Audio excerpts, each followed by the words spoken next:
Hi, this is Shauna, and I want to welcome you to Living in This Space. Real talk, because hey, we're all just living in this space we call life, right? It's messy, it's hard, and sometimes it's the most joyous thing we can experience. I want you, my listener, to have a place where the conversation is real and honest.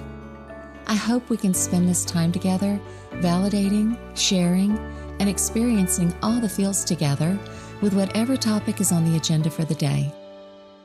Let's dive in. Well, welcome listeners today. I have a special guest on. Her name is Monica Lennon, and Monica and I have been friends for a few years. And one of the things that we have in common is we both had parents who had dementia, and we've walked that heartbreaking journey with them. But let me tell you just a little bit about Monica before we get going. Monica is the Director of Lab Services for the University Hospitals in Cleveland, Ohio. She is super busy, and she is a wife and a mom of 2 young adult children. And I'm just so excited to have her on here today. So we're going to dive right into this conversation. It's a hard conversation, how you navigate when your parent is starting to go down that road of losing little bits and pieces of themselves to dementia. So, Monica, welcome. I'm so glad you're here this morning. And Happy to be here. Yes, I'm so excited for you. Monica and I have talked a lot about this, haven't we? Mm-hmm. Yes, we have shared our sadness and our joys through the journey. Absolutely. Yeah. Yeah, and it's a tough one. Mm-hmm. It very is. Yeah. And we were talking not too long ago, and we knew that there have to be a lot of you out there who are going through this. And we're going to do an episode later that talks about resources, things you need to know when you're considering putting your parent into a facility. How do you downsize? Where do you reach out for help if you need legal help? So we'll do that on a later episode, but today we're just going to cover our personal journey navigating the pain of watching our parents go through this. So Monica, you've dealt with this with both of your parents. Yes, I have. Yes. So tell me just a little bit about when did you start noticing that something was off? Okay. Yeah. So for me, I'm an only child, so that makes this even a little bit more challenging.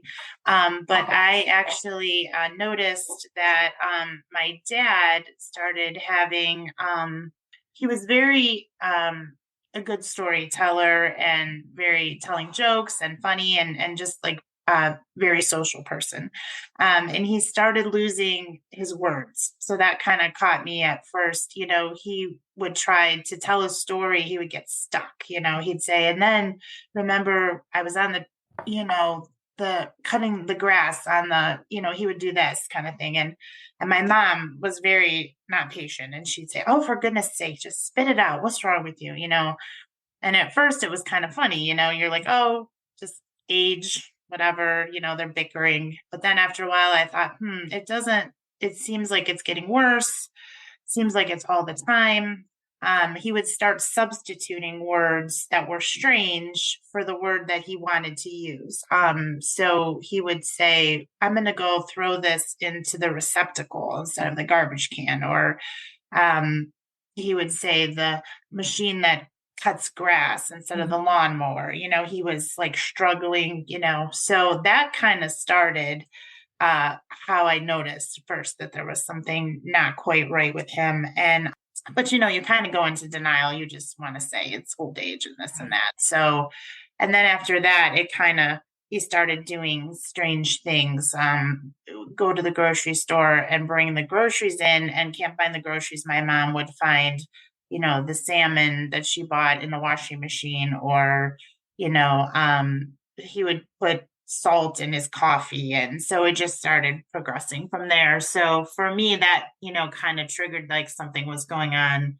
And then later on, I think my mom was taking care of him. So I didn't really notice that she probably also was struggling. She was very good at hiding it. But then later on, after he passed, then she started demonstrating similar behaviors. So yeah, so that's kind of mine. How about you? When did you kind of notice your mom? Well, actually, my mother had a stroke. She had a Oh, small okay. TIA, and for a long time, she was really, really on top of things. She was still Mm-hmm. living by herself. And it wasn't until after her third TIA that we started noticing some, little quirky things. Like she came over to the house one Thanksgiving and she'd been over there a good hour and a half. And all of a sudden she just like yelled out this like, oh my gosh. And I said, what's wrong? And she said, I think I left my stove on.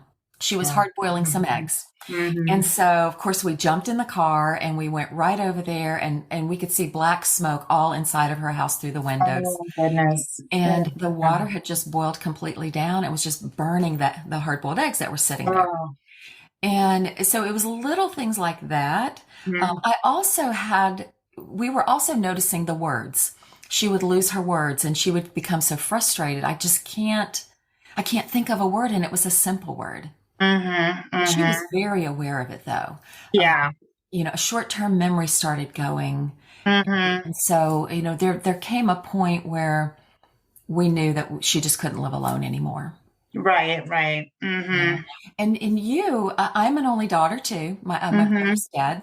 So it's so hard when you're the only child and you have no help, Yeah. isn't it? Right, it is. And you don't have anybody to bounce ideas or thoughts off of. And it's Oh, a lot of pressure that you're making suddenly, these very important decisions that are life altering, life changing. Um, yeah, it's a big lift for sure yeah. when you don't have, I mean, I have my spouse and my kids, Mhm. but it's just something about when it's your parents and they can listen and be empathetic and sympathetic, but they really just can't make the decision with you. You really feel kind of isolated in that. Yeah, So yeah, I found that absolutely. was very hard too. Yeah, definitely, definitely.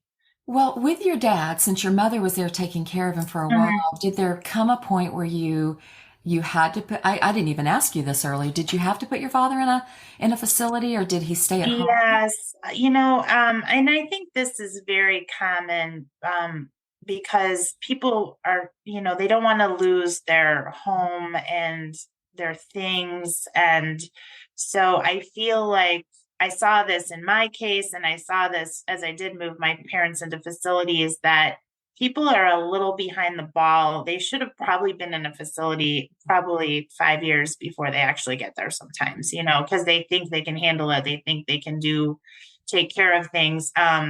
My mom was struggling I mean, she did it, God bless her. She had him dressed every day. And, it was funny. He always worked in a power plant. So he was, a blue collar worker, and he was typically in work pants and work shirts.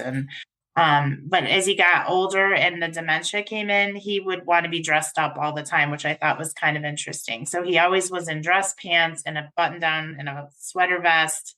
My mom called him Beau Brummel. I don't know why, but anyway, she just said, I don't know. He just wants to be dressed nice. But she took care of him.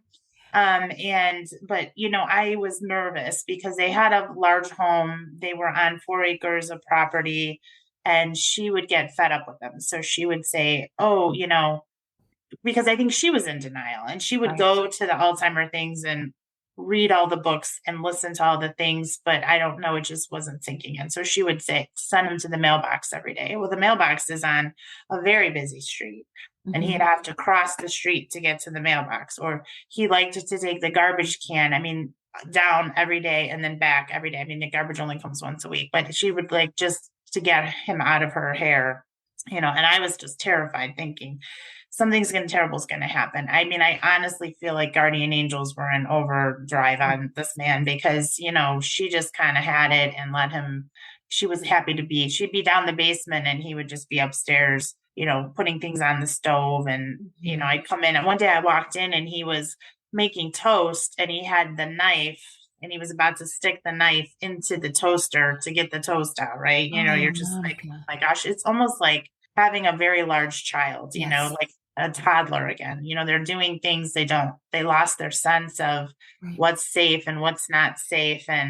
But you don't like realize it at first. Yeah. So that part was really scary. So I had to kind of gently push, Yeah. let's get into an assisted living, So, and there's like different levels of them. So she found one that was a very large apartment, and then they had memory care on Mhm. site. So the hope was that if she needed a break, she could put him down in the memory care, and then she could go to the hairdresser, do whatever she wanted to do. So yeah, that was kind of where we started.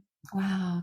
Hmm. I love that there are facilities that have transition like that. Hmm. It's one of the Yeah. things I didn't know about originally. Yeah. And, when you were talking earlier about your dad kind of like being like a big child, Hmm. when we have our children and they're doing weird things like that or dangerous things or, they do something Right. that we're like, we become exasperated with, we know they're learning and growing and they're Hmm. going to grow out of it probably. Right. Right. But when we have a parent that we're dealing with and they start becoming childlike, there's no growing out of it. And Oh, there's no hope that, well, this is going to get better. I'm going to yeah. teach them and we're going to be able to learn this is a no-no. This is Mm-hmm. okay behavior. And it's really difficult. And that's one of the things that I had to learn. I can't, you want to parent your parent, but you can't Hmm. parent You your can't, parent. because they're regressing and they're not Right, moving in the other direction. So right. yeah, it's a very it's frustrating because It I is. think, we're all as moms, we're caregivers and we're caretakers, and it just like it's a very frustrating feeling to not be able to fix the Right. problem and know that you're facing it getting worse, and just the fear of the unknown and what's coming is like that can be very stressful and overwhelming as well. Yeah. It is. It's so hard. And I hope that for those of you that are listening that are going through this, you're hearing our heart and understand that you're not alone. All of these feelings are big and they're overwhelming, and they're very isolating as well, especially as Monica said, when you don't have other siblings. And even for some of you that have other siblings, sometimes they're in denial or they live far away and you still feel very alone and isolated. So, Monica, I want to ask you, what were some of the emotions that you noticed you started experiencing around what was going on in your world with your parents? Um, it's funny, but I think it's like classic textbook. You kind of go through those different steps that you have in, like, almost like you're starting to grieve Yes. the loss of your parent before you have the loss of your parent. So you kind of go through all that. I mean, at first you're kind of in denial about it. You make jokes. You think, oh, it's old age. We all make fun of old age, right? Hmm. I mean, how many cards do you get when you like just go to the Hallmark section? Every card, like, as people, anytime you hit 30, everybody's getting like, you're old, take, Geritol, here's your walker. So we as a society tend to make so much fun of becoming old. I don't know why I that's like an know. American thing or what, but it is kind of our culture to do that. So in the beginning, you just kind of fluff it off. Um, and then it starts to get a little more real. And then I think fear kind of sets in, because your parents have always been there for you. And if something happens to my house, my dad was very, very handy. He could fix anything with like a toothpick and a paperclip, honestly. So he was kind of the person I went to. My mom was always super strong. If I had a bad day at work or somebody was mean to me, Hmm. you could go to your mom. It just started to feel like, what am I going to do? Who am I going to go to now? Like, that you're losing them, you don't have that support and you have to become the support. And it feels unnatural. Like, Right. as a child, like, it just doesn't feel right to have to do that. You feel obligated to do it and it's the right thing, but it feels kind of funny, like a little, I don't know, like a little ball of stress in your tummy kind of about it. So then, and I think, then you get mad because you're thinking, I just got my kids out of the house. I've let the last 18, 19 years have been a mom and a parent. And now you're finally feeling this little sense of what your life could be like just to be your own person again. You got them out of the house, they're safe, they're successful. And now, boom, here comes this.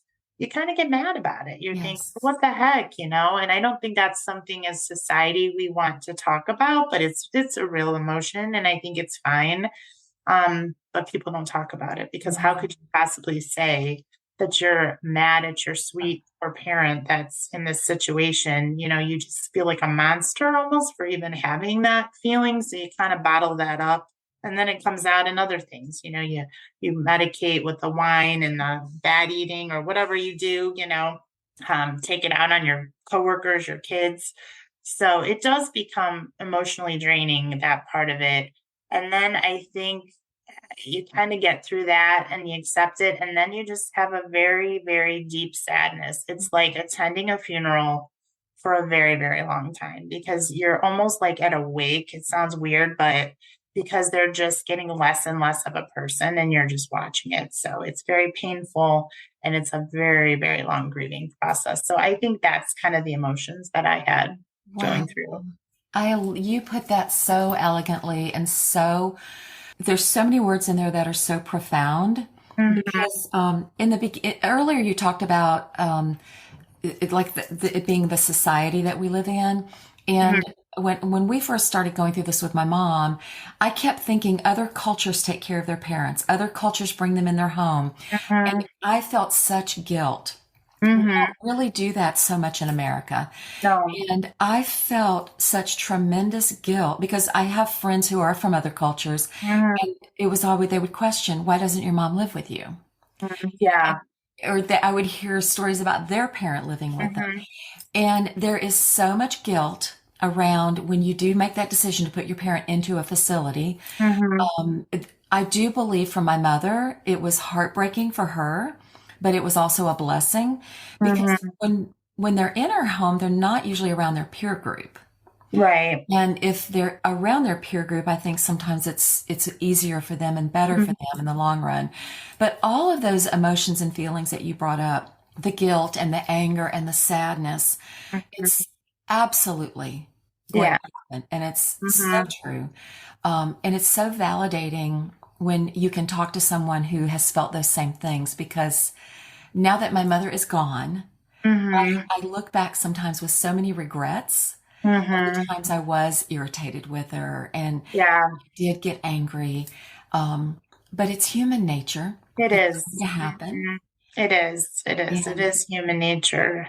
And yes, it's interesting because I think of as a woman, think about what all of us to this day, I'm 56 years old, going to be 56 years old, and I relive my pregnancy and yes, the baby years and the toddler years. Like we share that as women. I mean, as soon as you see a pregnant girl, you remember your pregnancy and right. you go back and you share your feelings and emotions and it's all this kind of like I don't know, like it's just like a little core group of people and everybody kind of who's had children. It's all just natural to talk about it, but nobody talks about this part. I don't know why, like we have this, you could see someone struggling with a parent, but it almost feels people feel funny about talking about it. It's hard to find a group of people that you can share. Like we could just share in the grocery store with someone who's pregnant, it's fine.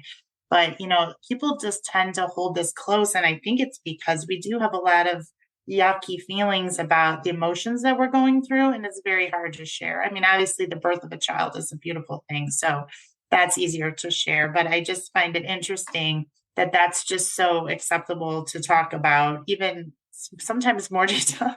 TMI on the birth of every woman loves to give you Yes. much detail about every moment of that birth. But yeah, this people just hold it in, and that makes it really hard. So I was very glad that we can talk about this today because I feel like it's something that people are experiencing, but they feel uncomfortable talking about. So, Absolutely. And I love that you mentioned the grocery store because hmm I have been out in a store or shopping and hmm seen an elderly parent with their adult child. yeah. And you recognize all the quirky little things that Oh, yeah. people may not even notice, but I recognize them. I know you do. I know some of Oh, our yeah. listeners do. And I'll look at that interaction and I'll just want to go hug the child, I the know. adult child, because I know what you're. yes. And I want to go, you know what? I was there. I was there for years. I mean, hmm it was probably almost 15 years that my mother lived in this state of having to live in facilities, and we've moved 9 times. So Right. every time we moved, I moved my mother. And I had to find a new facility. I had to find a new, or she stayed with us for a short while. And Mhm. so I just want to go up to that adult child and give them a hug and go, I know exactly where you are. Oh, I I want know. you to know I see you because Right. Right. You don't feel like anybody recognizes No. you. In that Right. exchange, Mhm. people who don't understand will look at the elderly parent and go, "Oh my gosh, bless their heart. Look at their young daughter being so mean to them," or, I and know. it's like, you just want to go, you don't know. You just don't Yes. You don't understand. know how crazy it can be. Yes. Mhm. Right. And I love my mother, love her dearly. I can look back now and just smile with so many sweet, precious memories of Mhm. her, um, that I didn't think I would. I Mhm. thought when she was, and this is something else I really feel like I need to say. And for somebody who doesn't understand, they'll probably hear it and go, "Oh my gosh, how can you say that?" But when we were in the throes of the end of her life and the dementia was bad and it was a struggle with her on the Mhm. daily, Mhm. for all of the great days that she had, the bad days were so hard. And in the back of your mind, there's that tiny little voice that goes, "I'm going to be able to breathe when the day comes that my mother's Mhm. no longer with Yeah. me or my Mhm. father's no longer with Right. me."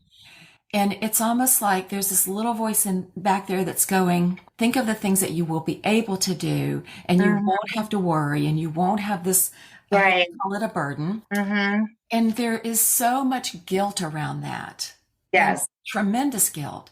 Did you ever Mhm. experience anything like that? Yeah, I did. And I fought with myself every weekend about visiting. I was busy. Sometimes you make yourself more busy, probably, because it's very hard to go see Right. them. You never know what you're going to walk into. It could be, and then when you go and it's a good day, you really embrace it. And it's very Hmm. precious when you're having a good day. But more than that, it just was like walking into a minefield. You don't know if they're going to be having a good day, a bad day. It was very hard to go.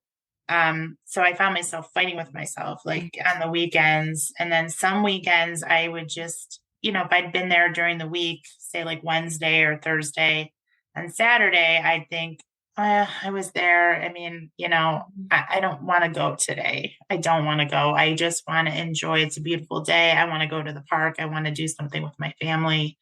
And I wouldn't go and I wouldn't even have fun because the whole time my heart was breaking that I didn't go. It's just Right. that this internal struggle, a lot of guilt around that visiting and not seeing them. And so that part I found was very hard. And then, yeah, I was also kind of thinking, it's just been, my mom passed in end of last day in August, and of past year, and it's just been I just have slept better. You don't realize how much you're constantly worrying when the phone rings and you see Yes. the number of the home. My dad, both my parents, obviously had dementia. My dad had, he was the sweetest, kindest man.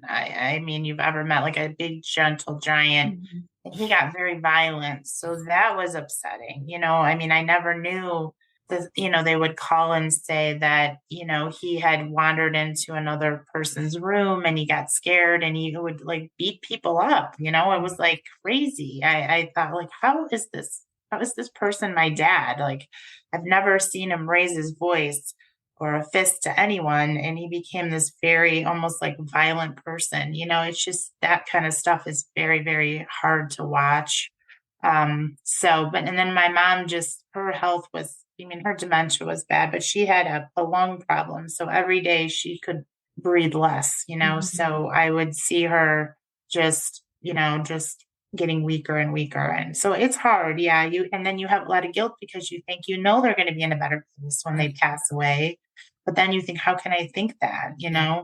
It's like, Yeah. am I a terrible person for thinking that? But it is, it really is a better place. But yeah. And then I think when they finally pass, I don't know, it's still heartbreaking. You don't feel that relief for a Well, while. it's It's not so, like, oh, thank goodness. no. You just feel wrecked because you're mourning the person that Yes. you were before. So It's so bittersweet it is because very bittersweet. Yeah. you're so thankful for them that Hmm. their journey is over. Right. It's a it has to be a terrifying place to live, Yeah. in your own, Yeah. because we don't really know. I Hmm. don't know that we really know what they're going through. And I Right. know that dementia and Alzheimer's, those terrible diseases, they come on with their own set of scary Hmm. things that may go Yeah. on in your mind. Hmm. So there's this bittersweet place that we find ourselves being so relieved for them that it's Hmm. over, but Yeah. it's so heartbreaking to lose the mother or the father that we knew at one time. Right. Right. Um, but this is a place where we're going to keep it real and honest. So if you're listening, I hope that you can take away from that something. You may be Yeah. able to relate Yeah. to it, or you may be horrified at what we're talking about. But if you're in this position, there's a good chance you'll feel it at some point in your Yeah. journey. Hmm. Well, I want to ask you about, tell me give me like one thing that was the very hardest, and then I want you to kind of follow it up with maybe your most cherished memory of your Hmm. mother and your father in that space. Okay.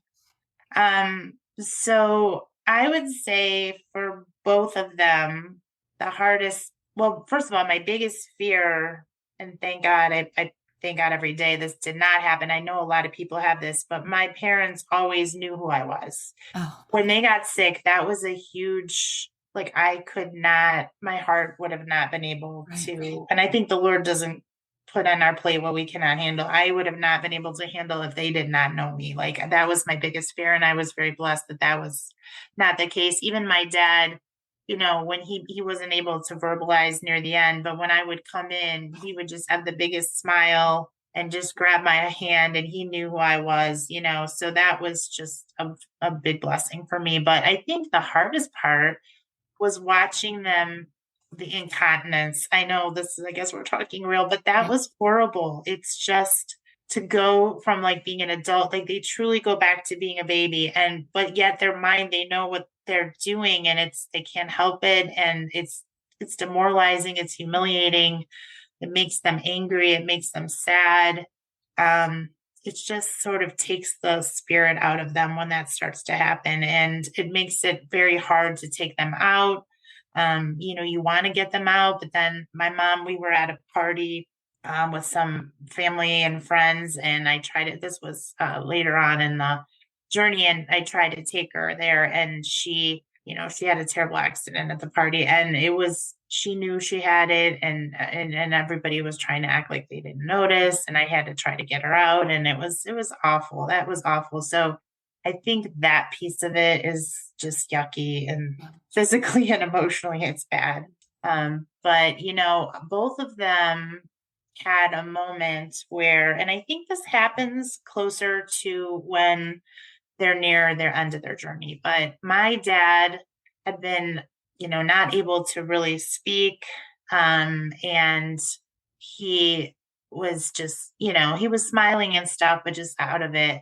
And one day we came to visit him, and he had completely gone back to normal for a day. I mean, he Oh, was like, I know there's something wrong with me. I'm sorry I've been a burden. I don't understand what's happening. I love you. I know you're doing the best you can. I mean, like a full on conversation. It was crazy. So then you go like, oh my gosh, maybe this is just something. He had a stroke and now he's better and it's going to be okay. And then it was just a moment like this. And then the next time back to.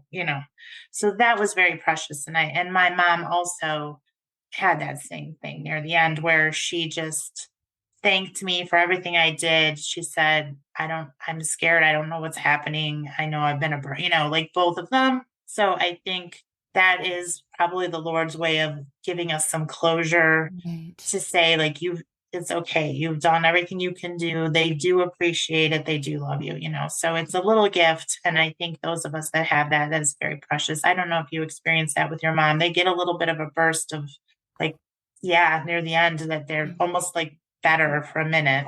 So I'm not quite sure why the Lord puts that teasing in front of us, but I I think it's for know. closure. I do. I think it's just so you can get one last snapshot of the beautiful person that they were, so Mhm. that when they pass, you don't remember all that yuck, you Oh, know. I love that. I love that you had that Mhm. experience. Mhm.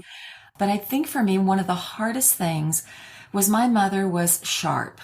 I mean, and she Mhm. was pretty on her toes to the end, but there was so much about her that started to slip. Mhm. And it was heartbreaking to see her lose bits and pieces of the Mhm. incredibly intelligent woman that she was. Right. And that was so hard for me to watch that, to watch her become more childlike. And then I think my mother died January, 2 years ago. This Mhm. January will be 2 years that she's been gone. And there at the very end, I brought her an orchid, and it had all these tiny little orchids off of it. And she loved flowers and loved pretty things. And I was in her little kitchenette making her some coffee, and I heard her talking behind me. And I thought, who is she talking to? And I turned around, and she had gotten her walker and gone over to the little table that her orchid was on, and she was talking to it in such a Oh, childlike fashion. And she was going, well, hello, pretty. Oh, and look, there's some pretties here. And she said, I just love you so much, and I love your color. And I oh, just kind of bent over and I took a picture of her. And I I just saw stood there that. with tears because it was just like this. I was looking at this child talking Right. to this plant. Yes.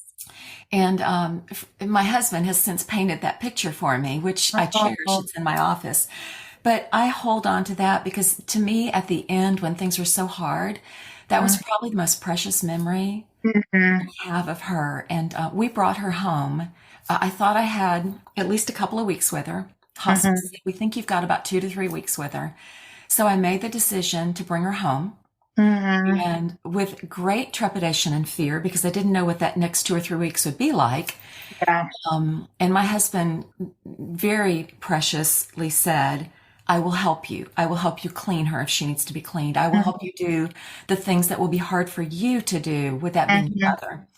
And we brought her home. And when we brought her into the bedroom, she sat in her chair and she said, I'm home. I'm so glad to be home. And it Oh. wasn't, it was my home, Mhm. but for her, it was home. Yeah. And she died the next day Oh my with goodness. all of us in there with her. And my daughter and I were holding her hand. And my daughter said, Mom, when she took that last breath, she said, and she was right, we were watching her. She had such a peace come over her face, like she Mhm. recognized somebody. Mhm. And Yeah. Rebecca said, I think she saw Papa. She knew Mhm. she was going. So Yeah. that's what I hold on to. Oh, I love that. Yeah, I know. And I think they do see people like near the end, they start seeing people. It's like yeah, it's weird how that happens, you know? But my dad wasn't able to communicate it, but he would look behind me and be smiling at somebody behind me. There would be nobody there, you know, but my mom would tell me people were coming to visit her and Yeah. things like that, you know, and you're thinking, what? But, you know, I think it's true. Yeah, it really is. So I have a question for you. So I feel like my precious parents, they give me little signs sometimes that they're still around for me. I was wondering if you have that. I think the cardinal, I think a lot of people say cardinal, but I Yes. have had many instances where just some unusual things have happened. My dad, unfortunately, my dad passed away. Both my parents passed away without me being there. I'm not sure. I think they just didn't want me Hmm. to be there for whatever reason. But my dad, I was in Florida at the time when my dad passed away. He had had a heart attack. They said he was stable. They put him into a different, like more of a skilled facility. He was in a dementia unit, and they said, you know, he's fine, he's healthy, everything looks good. I had a trip planned with my daughter for just 4 days to go for spring break for Florida. So we went ahead and went, and we had a wonderful time. And then he passed away the morning we were coming home. So he like gave us our vacation, and, you know, which was nice, but sad because I was devastated because I wasn't there. So I walked on the beach that morning when he passed. It's like 5 in the morning. I had got the call, and I was like hoping like to have a sign that he was better, that he was in a better place, that things were going to be okay. And he was very much a proponent of praying to Saint Teresa. So Saint Teresa, for those in the Catholic faith, is that you pray a novena, and then Saint Teresa will produce roses somewhere unexpected to show a sign that your prayers have been answered. So I was walking on the beach, and I looking for a sign, looking in the sky, looking for whatever. And would you believe I walked up and someone had made a heart in the sand out of roses? Oh, It Monica. was beautiful. And then as I walked down the beach, I don't know if they'd had a wedding or what, but there were just rose petals washing up onto the sand as I walked, and it was amazing. And I thought that's what I needed to see, you know. I mean, it could have been they had a wedding, there's ways to explain it. For me, Mhm. that was the sign that things were, you know, we're going to be okay. And then I think after my mom passed, I was walking at the park, and just out of nowhere, um, all these little tiny white butterflies just started, you know, hovering around me. You know, it's so I think I think that's just them reaching across Mhm. the divide to let us know they're okay. So I didn't know if you had had anything like that with your mom. Well, I truly believe all of that is possible. Mhm, And mhm, my mother used to frequently say her mother was there. She said, I mhm, saw Mama last night. You know, she came to visit me in my room. And so I do think, for me, it's more of a presence. But I feel such a presence sometimes. And I'll even say out loud, oh my gosh, that was my dad. That had to be mhm. my dad. My dad's here with me. Or that was my mom. I just feel Right. the, You feel it. you do, Mhm, you just feel the mhm. presence. And it's so precious when that happens. And I It is think it's such precious a and it's gift. not scary. You know, you think it's Right. scary, but it's not. Right. Yeah. Right. And I want to just give, before we wrap up, I want to give a word of encouragement to anybody listening who has not had the precious experiences that Monica and I have, because I have known people who this has been a horrifically violent, angry, tragic thing to walk through with their parent, or they may have had an abusive parent that became even more agitated and angry and ugly at the end. And it's not everybody's journey to have these sweet, precious moments with their family Mhm, members. And mhm, so if you're listening and that's you, I just want you to know that, you know, Monica and I, our hearts are there with you. And I think we all have such a kinship if we've walked this with our parents, whether it be a good experience, a bad experience, or a mixed experience. And if that's you and you do have precious, sweet memories of your parent, I want you to maybe journal around that. You know, mhm, sit down and really take some time to dig into the sweet memories. And when those horrible memories pop up, you know, replace them with mhm, something positive, because it will just eat you up. And I've learned that with the things, my regrets with my mom. It will eat me up if I allow myself to dwell on. mhm. Yeah. So, you know, I want to encourage you for that. And I know, Monica, if you've got any, and Monica and I, oh, listen, Monica and I are going to come back and do this again. Yeah. The next time we come back, we're going to talk about, I think I said this at the beginning, some things that we feel like you need to know Mhm. because we were lost. We Yeah. didn't know where to go. Right. I didn't even know there was any such thing as an elder attorney that Mhm, could help. I never used that service, but you know there are so many things available to you. So we're going to mhm. compile some resources for Yeah. you and come back and do this. And we have a friend who is a doctor of nursing, and she works in a skilled facility. So she, if we can have her on as well, we're going to hopefully be able to give you some good resources. If you got anything you'd like to just wrap up and give a word of encouragement The to only those thing I listening? wanted to mention, which I forgot, is a book that a very precious friend gave me that she had, and this is called "I Love You Always." It is by LaBena Fleming, and this is a woman that kind of her mom went through dementia, and it's just like if you're going through it yourself, it's just there's so many beautiful moments in this book that will speak to you, and you can laugh and you can cry, and I loved this book, and I thought it was so helpful to me. And my friend gave it to me right on the last leg of the journey, but a lot of it, you know, resonated from the beginning. So I would recommend that book again. It's called "I Love You Always," and it's a very, very good book. So I love I that. just wanted to say that if you're struggling, start with just reading a book, and it helped me understand that I wasn't alone and it's something that people deal with. Yes. So, Thank you. And I'll put that in the footnotes of the podcast. So I'll sure, be yeah. sure and put the book title and the author. And Monica, thank Yes. you so Thank much. you. Thank you for letting me share my story. I Yes. mean, I feel like I hope this helps someone. And certainly, I think you can put contact information. I would be happy if somebody needed just a friend to talk to or reach out.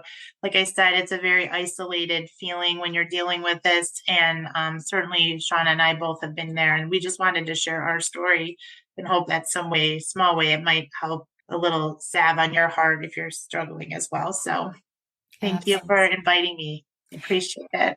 Thank you for being on, sweet friend. And we'll look forward to doing this again sometime. And, until we meet again, I hope you're living in your space well.